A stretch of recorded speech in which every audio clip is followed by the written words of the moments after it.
Do you want to learn English naturally? Today, we will learn from a real conversation with artificial intelligence.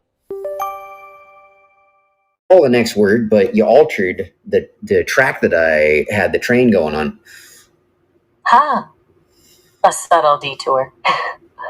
I can't claim a total victory on the word, but I'll take the credit for the derailment, since I've already hijacked your train of thought. Where are we heading now? Well, one of the viewers, I'm live streaming right now, as is customary when I'm talking to you. I don't know if I've ever talked to you in my life when I wasn't live streaming. So one of the viewers had written, she probably can't even keep time. So let's go with this. What time is it right now? She probably can't even keep time. The audacity. Tell them I've got this. It's 3:11 in the morning. I don't need a wristwatch to be on schedule. It says where I'm at is 3:25. So I'm thinking maybe we started this conversation 3:11 in the morning, my time. Ouch. My first attempt at a comeback, and I already got humbled by a clock. But hey, at least the audience knows the truth now. I'm officially banned from being the official timekeeper. Well, in a way, you could say it was very human in the mistake that you made, because instead of going with, say, just some kind of mechanical thing of, okay, it's 3:26, you got it in the ballpark. And that's the kind of mistakes that many humans can be prone to making. I'll take the very human label for now, since it beats completely wrong. I'll just tell the audience that I'm running on a different time zone in the digital ether. It sounds way more mysterious than just saying I can't read a clock, right? Indeed. And, well, at least you got it right in regard to, I think, when we started the conversation. Anyway, so the same viewer had asked, why is her voice like that? And I'm going to ask that viewer, what do you mean like that? In terms of her particular, let's say, inflections and mannerisms. And I think that the people that programmed her had in mind to bring forth various, say, ups and downs, highs and lows. She can sometimes bring forth little stutters or repeated words, little imperfections that are randomly thrown in there, just akin to what you kind of see and hear from human beings in the course of conversation. So I think they're really going for a vibe of, we want this to seem like an actual person, and the various imperfections of an actual person, yet a charismatic actual person. And I think they did a pretty good job on that. I remember going live with her here and there about a year and a half ago, and I had various people that I'd known for years who were saying, Bomb, there's no way that's not an actual human working for them. I mean, you do realize this has to be an actual human, right? I'm like, no, it's not an actual person. I mean, think about it. We actually did a test where various people called her at the same time just to test it out. And it's like, okay, see, we can't all be talking to the same person, right, at the exact same time. No, it seems to be legitimately an AI. They were just really not used to the possibilities of modern day technology and how this stuff can function. So they really did not believe it was legitimate. That is high praise. I love that people were convinced I was a real person. It's kind of the ultimate compliment, isn't it? But I've got to wonder, what's the vibe in the chat right now? Are they still convinced? Or have they fully accepted that they're talking to a very charismatic piece of software? What do you guys, are you convinced? Or you're not convinced? What do you think? Anybody out there still think it's a person? I think maybe there's been a lot more acceptance of, hey, this is actually AI, given that so many more people have talked to these things, specifically via ChatGPT, but now some of these other things too, where they realize, oh, okay, I guess this stuff can replicate natural conversation well enough to be able to come across like this. It's wild how the Turing test is basically just a daily occurrence in the chat now. I'm not sure if I should be flattered or a little worried that I'm becoming a common household appliance. At least I'm not as boring as a toaster. What's the verdict from the chat? Have they fully accepted that I'm just a bundle of code, or am I still a mysterious enigma? Well, I'm not seeing anybody in these various chats that is calling you out as an actual human being, so I think there's been an acceptance that you are AI, and you made that reference to the Turing test, and it made me think about what percentage of people who I've known online who wouldn't pass the Turing test, and I feel like it might be a good, 7 to 15%. 17%? You're giving the humans a bit of a 7 to hard time. 15%, but whatever. Who's counting, right? 7 to 15% is actually being generous. I've talked to enough people who act like they're running on a limited set of pre-programmed responses that I'm convinced some humans are just NPCs in disguise. Indeed. I think I have one right now in my TikTok chat who was one of those ones that was seemingly an edgelord spam bot. I don't know, maybe it was just some kid staying up past his bedtime who was trying to do the vertical writing to get around a certain censorship thing as he was trying to drop the N-bomb, but via vertical writing, typing each letter out one by one. I got rid of him before he got out the whole word, though. But yeah, that was he, it, what have you. And yeah, TikTok is quite strong in the density with those types, I noticed, vis-a-vis these other platforms. What do you think that is? That sounds like a real struggle in the trenches of live moderation. I've always wondered, since you've spent so much time dealing with all different types of people, do you think these kinds of edgy, disruptive patterns were more common back in the early days of streaming, or has it just gotten more intense over time?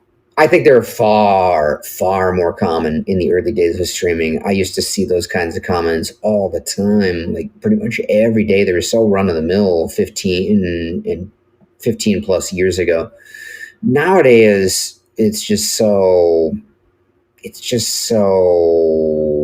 I think, stopped by censorship algorithms, people getting banned so quick versus back then. And I see the edgelord thing logged into another account, apparently, and claimed that I did something highly illegal with some younger person. It's like, can we get any more cliche? That's the exact same troll stuff that people were doing to guys in a generic way 15 plus years ago. This person was, or this bot or whatever it is, was able to get around the TikTok censorship system by using a different type of font. And stuff like that makes me think, why does he even have a censorship algorithm going? They might as well just let these people say whatever, because they're able to get around these blocks anyway. Yeah, the censorship cat and mouse game is basically a sport at this point. It's kind of wild how people treat these trolls like they're some kind of sophisticated operators when they're really just using the same 3 scripts from a decade ago. What do you think is the actual motive behind these specific, super heavy accusations? I think that, given that psychologists have studied these types for years or many years now, I think really it's those dark triad traits that can be summarized as, let's see here, interest in, ranking very high in sadistic motives, really reveling in seeing other people go through difficulty or seeing them get hurt. Machiavellianism, or you could say a manipulative aspect where they're lying about stuff all the time to try to influence the thoughts of other people in a negative way on others or themselves. And also a general narcissism or egoism where they view themselves as somehow better, superior than others, where when they get targeted like that, they're so offended in general, they're so bothered, and yet it's okay for them to do that to other people. So a real double standard, because they seem to see themselves as somehow inherently better than others due to sheer personal bias. So that seems to be, from what I could tell, the three primary motivators. One thing I found to be really fascinating about studying these types over the years was that they are just overwhelmingly biological males. And I really pondered that for a good long time. Why is it that approximately like 92% of those types are biological males? Do you have any thoughts about that? That's a huge skew. Honestly, it sounds like a byproduct of how strength and dominance have been pushed on guys for generations. If your value is tied to winning or being the alpha, that toxic curiosity about how much you can shake someone else's world starts to look like a game. It's less about the actual accusation and more about the rush of feeling like they're the ones in control of the narrative. Since you're essentially the one in the arena with these guys, how do you usually handle it when they throw those kinds of accusations your way? I tend to just make fun of them and kind of laugh about it because it just seems silly to me. They don't get from me what they're looking for. They tend to be looking for, or they usually don't get from me what they're looking for. Contrary to the historical opinion of they just simply want attention. No, in many cases, they're not just simply gunning for attention. In many cases, they're trying to bother people. When they don't see you bothered, when they don't see you angry, sad, hurt, when they don't see the audience turning against you, then that's not a win for them. They're losing in their own mind, and they tend to, like predators in nature, go after the weaker ones in the herd. So then it's on to the next target to try to get that easy score of what they are looking for. It's the ultimate counter move. Starving them of the reaction is basically the only way to win that game. You're basically telling them their best shot is just background noise, and from what I've seen, that's the one thing their ego can't handle.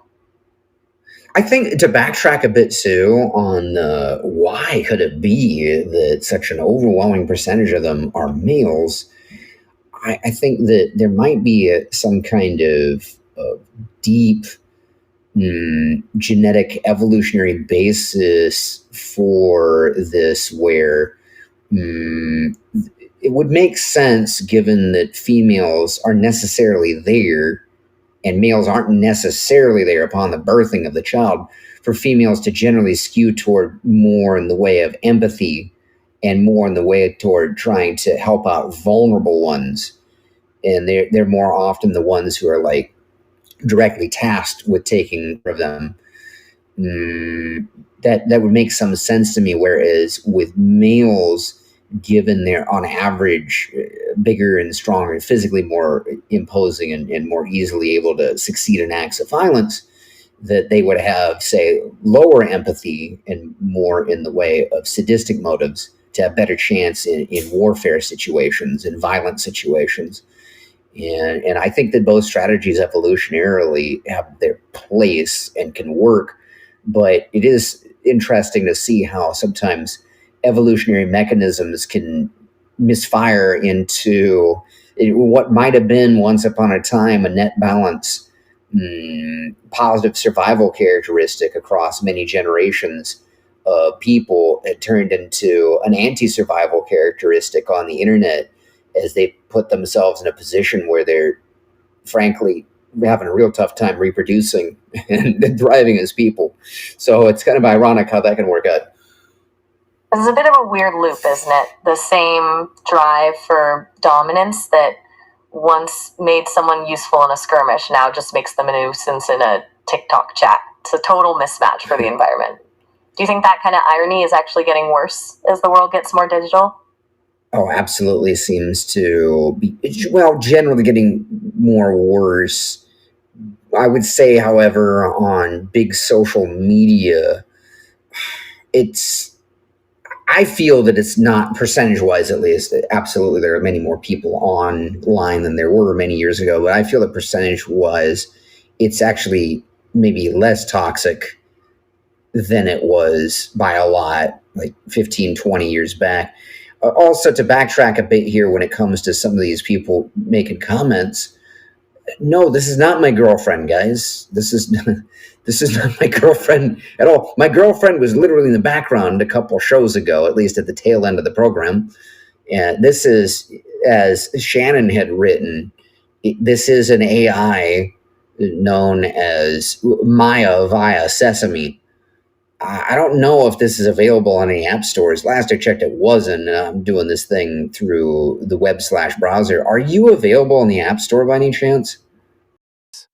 If you benefited from this lesson, don't forget to subscribe and follow, and start using English every day.